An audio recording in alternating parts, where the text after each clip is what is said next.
ಸುಮಾರು ಜನ ಹೇಳ್ತಾರೆ ಈಗ ವೆರಿಕೋಸ್ ವೇನ್ ಏನಾದರೂ ಒಂದು ಕಾಂಪ್ಲಿಕೇಶನ್ ಲೆವೆಲ್ಗೆ ಹೋದಾಗ ಅದಕ್ಕೆ ಸರ್ಜರಿ ಮಾಡಬೇಕಾಗುತ್ತೆ ಅಂತ ಹೇಳ್ತಾರೆ. ನಿಜವಾಗ್ಲೂ ಸರ್ಜರಿ ಅನ್ನೋದು ನೆಸೆಸಿಟಿ ಇದೆಯಾ ಅಥವಾ ಸರ್ಜರಿ ಇಲ್ಲದೆ ಹಾಗೆ ಗುಣಪಡಿಸುವಂತಹ ಒಂದು ಚಾನ್ಸಸ್ ಇದೆಯಾ sir? So usually varicose vane ಅಂತ ಬಂದಾಗ ಎಲ್ಲರೂ ಆಲ್ಮೋಸ್ಟ್ ಸರ್ಜರಿಗೆ ಅಂತಾನೆ ಹೋಗ್ತಾರೆ. ಯಾಕೆ ಅಂದರೆ ನಮಗೆ ಮೇಲ್ಕಂಡಲ್ಲಿ ಆ ಒಂದು ಗಂಟುಗಳಷ್ಟೇ ಕಾಣ್ತವೆ. ಸೊ ಹೀಗಾಗಿ ಆಪರೇಷನ್ ಮೂಲಕ ಏನು ಮಾಡ್ತೀವಿ ಅಂದರೆ ಆ ಒಂದು ಗಂಟುಗಳನ್ನು ತೆಗೆದಾಕ್ತೀವಿ. ಸೊ ಮೇಲ್ಕಂಡ ಗಂಟುಗಳನ್ನು ಮಾತ್ರ ತೆಗೆಯೋದ್ರಿಂದ ಆ ಕಾಯಿಲೆ ಹೋಗೋದಿಲ್ಲ. ಯಾಕೆಂದರೆ ನಮ್ಮ ಒಂದು ತೊಡೆ ಭಾಗದಲ್ಲಿ ಅಥವಾ ಮೀನ್ಕಂಡ ಭಾಗದಲ್ಲಿ ಒಂದೇ ರಕ್ತನಾಳ ಇರೋದಿಲ್ಲ.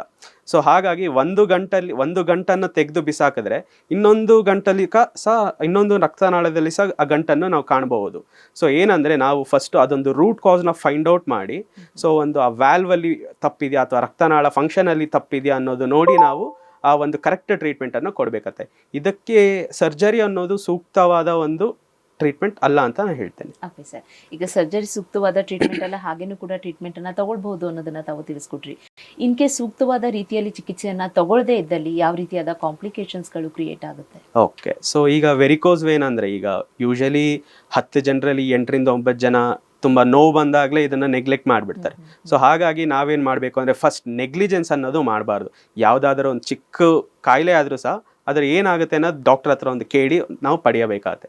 ಸೊ ಒಂದೇನು ಅಂದರೆ, ಸೊ ವೆರಿಕೋಸ್ ವೇನ್ ಬಂದಾಗ ಒಂದು ಗಂಟುಗಳು ಕಂಡಾಗ ಸೊ ಅದು ಹಾಗೆ ಬಿಟ್ಟಲ್ಲಿ ಆ ಭಾಗದಲ್ಲಿ discolouration ಅನ್ನೋದಾಗುತ್ತೆ, blackish discolouration.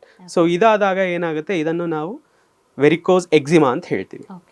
So varicose eczema ಆದಲ್ಲಿ ಆ ಭಾಗದಲ್ಲಿ ಸ್ಕಿನ್ ಎಲ್ಲ ಡ್ರೈ ಆಗುತ್ತೆ.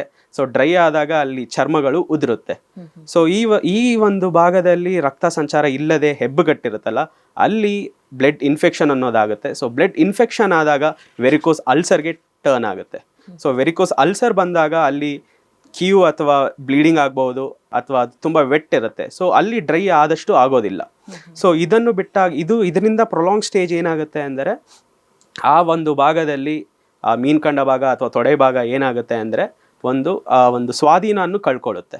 ಸೊ ಕಳ್ಕೊಂಡಾದ್ಮೇಲೆ ಲಾಸ್ಟ್ ಅಥವಾ ಲೇಟೆಸ್ಟ್ ಸ್ಟೇಜಲ್ಲಿ ಏನು ಅಂದರೆ ಒಂದು ಕಾಲ್ ತೆಗೆಯೋ ಒಂದು ಪರಿಸ್ಥಿತಿ ಸಹ ಬರಬಹುದು. ಸರ್, ಇವಾಗ ವೆರಿಕೋಸ್ ವೇನಿಂದ ಹಾರ್ಟ್ ಅಟ್ಯಾಕ್ ಆಗುತ್ತಾ ಅನ್ನುವಂಥ ಒಂದು ಪ್ರಶ್ನೆಯನ್ನ ಕೇಳ್ತಿದ್ದೆ. ಸೊ ವೆರಿಕೋಸ್ ವೇನ್ಸ್ ಇಂದ ಡೈರೆಕ್ಟ್ ಆಗಿ ಹಾರ್ಟ್ ಅಟ್ಯಾಕ್ ಅನ್ನೋದು ಅಥವಾ ಹೃದಯ ಸಂಬಂಧಿತ ರೋಗಗಳು ಬರೋದು ಕಡಿಮೆ, ಬಟ್ ಇದೊಂದು ವಾರ್ನಿಂಗ್ ಸೈನ್ ಆಗಬಹುದು. ಸೊ ಹೇಗಂದ್ರೆ, ಈಗ ಒಂದು ಪೇಷಂಟ್ಗೆ ವೆರಿಕೋಸ್ ವೇನ್ ಇದ್ದವ್ರಿಗೆ ಶುಗರ್ ಅಥವಾ BP ಇರೋದ್ರಿಂದ ಈ ಒಂದು ಇಂಡೈರೆಕ್ಟ್ ಆಗಿ ಹಾರ್ಟ್ ಅಟ್ಯಾಕ್ ಅಥವಾ ಹೃದಯ ಸಂಬಂಧಿತ ರೋಗಗಳಿಗೆ ಒಂದು ಪಾತ್ರ ವಹಿಸುತ್ತದೆ.